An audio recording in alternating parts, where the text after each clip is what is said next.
Hey guys, welcome back to our YouTube channel. I'm Rahul Dogra, and today we're going to start a new chapter in social science. The chapter we're going to start is called Bahmani Shahs.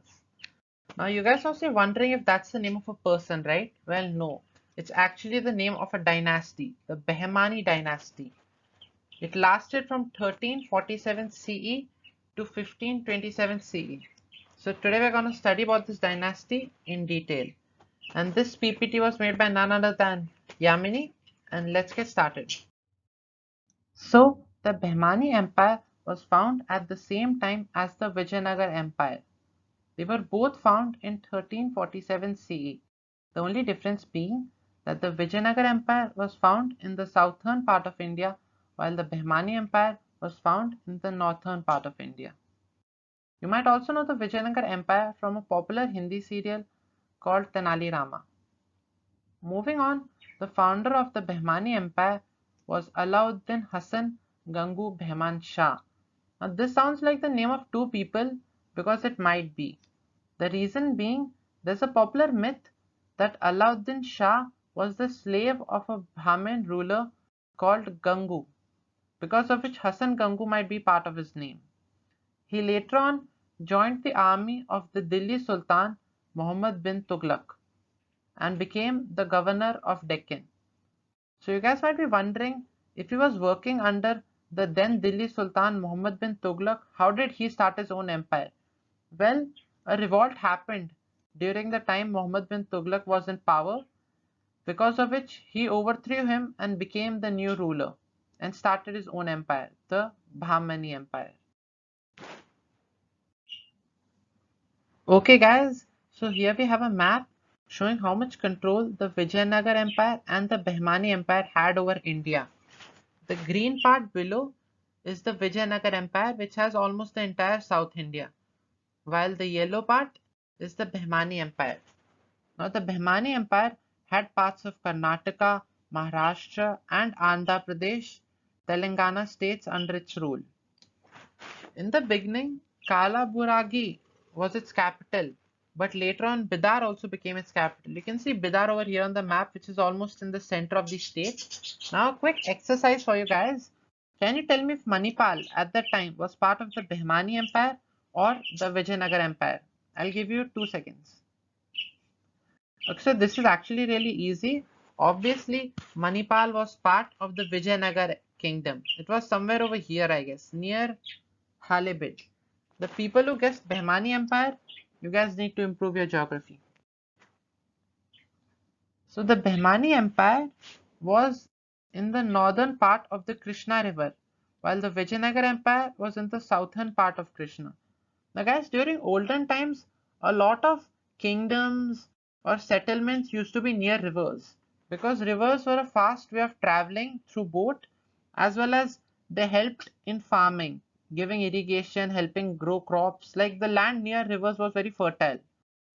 Because of that, sometimes kingdoms would be built near rivers, or rivers would be the dividing cost between the kingdoms, as in this case. Both of these empires are built near the Krishna River, just on opposing sides. Alright guys, we are going to study about Tajuddin Firoz Shah. He was a great sultan and he was part of the Bahmani dynasty. He ruled from 1397 to 1422 CE. He was liberal, judicious, and a believer of God. He made copies of Quran and edited them during his lifetime. He was also a writer who encouraged all languages and was an expert in geometry and theology. Now, what does this tell us about him, guys? See, firstly, his subject, the people he ruled liked him as he was liberal and judicious. He was also quite religious as he used to like making copies of the Quran and editing them throughout his life. But the good thing is that he was a great supporter of the creative side. We can see here that he encouraged all languages and sheltered many philosophers, poets, artists, and even honored them for their art. Thanks to him, the creative side of the Bahmani Empire flourished. Not only that, but he also had a great thirst for knowledge as he was an expert in geometry and theology. He also established an observatory in Daulatabad, Maharashtra. An observatory is a place to study about the stars and planets and observe them. This can show that he was interested in scientific progress. He also propagated the beauty of his capital Kalaburagi and built a new city called Firozabad on the bank of the Bhima river. Again, you can see near a river. Now, Kalaburagi was very a popular destination at that time, as not only him but most of the sultans of the Bahmani Empire have been buried over there. He also gifted many villages to a Sufi saint Bendenawaz, who arrived in the kingdom during his period. Now we have already seen that he used to like honoring poets, philosophers, writers. Bendenawaz was a very popular Sufi saint at that time, and gifting a villages is a great sign of respect. He also concentrated on the development of ports, and as a result, foreign tourism was encouraged. He is counted among the most prominent Bahmani sultans, which consist of Alauddin Hassan, Gangu Bahman Shah the first, next Firoz Shah, Ahmad Shah, and Muhammad Shah III. Muhammad Govan 1463 to 1481 CE. He was not actually part of the Bahmani dynasty, although he is one of the major reasons it became this great and powerful. He was a Persian who worked as a prime minister for the then Sultan Muhammad Shah III. Now he assumed responsibility of the empire when the old Sultan died and the next Sultan Muhammad Shah III was only 9 years old. Some of the things he managed to achieve were he captured Habali, Belgavi and Goa from the Vijayanagara Empire. Now Belgavi and Goa were major revenue drivers for the Vijayanagara Empire at that time. So this was a huge blow to them.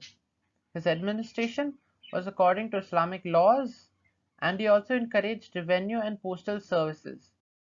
He fixed taxes on the basis of land fertility and irrigation facility. Tax was collected in cash only. Now he did this when there was a major drought happening in the empire. This helped the people and the empire a lot because only the land which was very fertile and had a good irrigation system was taxed heavily. This also made him very popular among the people. He also removed some taxes which were annoying to the people, thus making them respect him more and admiring him. As a philosopher, Muhammad Govan found a madrasa in Bidar. Madrasa as in university. It encouraged Islamic religion and law education. It also taught astronomy, mathematics and history. The education and hostel facilities there were free to everybody. Now this was a big thing at the time because education was not that easily available to the common man. But thanks to this university, almost anybody in the empire could get himself educated. This helped the empire vastly as they gained a lot of mathematicians, scientists, historians, and so on. The library of the madrasa contained almost 3,000 manuscripts at that time. Muhammad contributed a lot in making the Bahmani kingdom great. Unfortunately, the regional leaders were jealous of his fame and conspired to have him murdered. There's actually a very interesting story about this. So what exactly happened was that at that time there was a power struggle going on in the Bahmani Empire of the nobles between the Deccani nobles and the Afriki nobles. The Deccani nobles were the locals of the empire while the Afriki nobles were foreigners such as Muhammad Govan who was a Persian. How they tried to get him murdered was first they made a fake letter showing that he was in contact with the then king of the Vijayanagara Empire, which he denied. Later on, when the Sultan was drunk, they managed to get him to sign a death warrant against Muhammad Govan, who then got executed. Although the Sultan later regretted his decision, but unfortunately Muhammad Govan had died. Even on his tomb, it's written that innocent Govan was killed. At that time, he was nearly 70. Ironically, his death brought upon the end of the Bahmani Empire. After his death, a year later, the then Sultan Muhammad Shah III died at the age of 29, believing he was being haunted by Muhammad Govan. After that, his children were unable to handle the power of the empire, and the nobles who got Muhammad Govan killed divided the empire into five parts, one for each of them. Cultural contributions. Now we are going to see how the Bahmani Empire helped contribute to India's culture in terms of education, literature, and sculpture. In terms of education, the Bahmani sultans encouraged Islamic education. Chanting of Quran was a normal part of their teachings.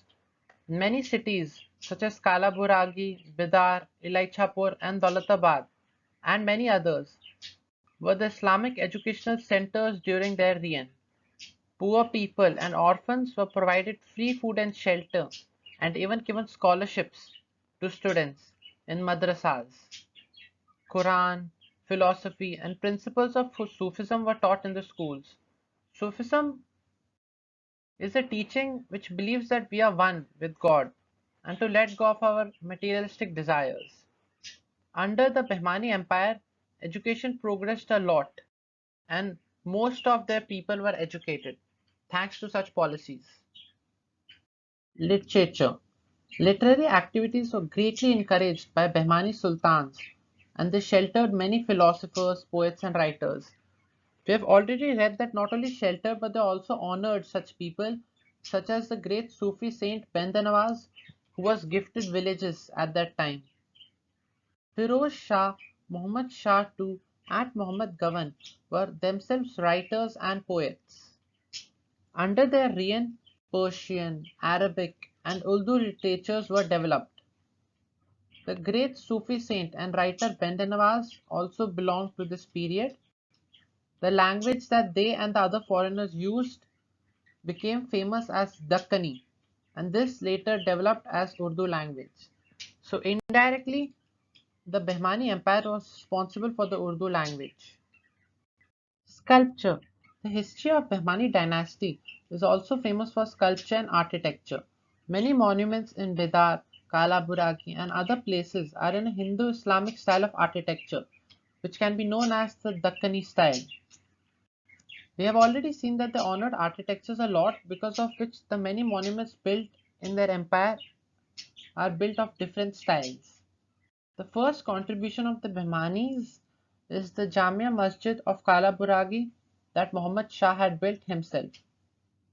The meeting hall with the small domes in the Jamia Masjid is its major attraction. Not only that, but many tombs of sultans are also located in Kalaburagi.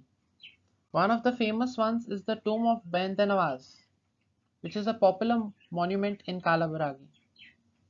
Bidar's Solekhamba Mosque and beautiful palaces in the fort are also very famous. These buildings are decorated and have wooden crafts on them which are all handcrafted.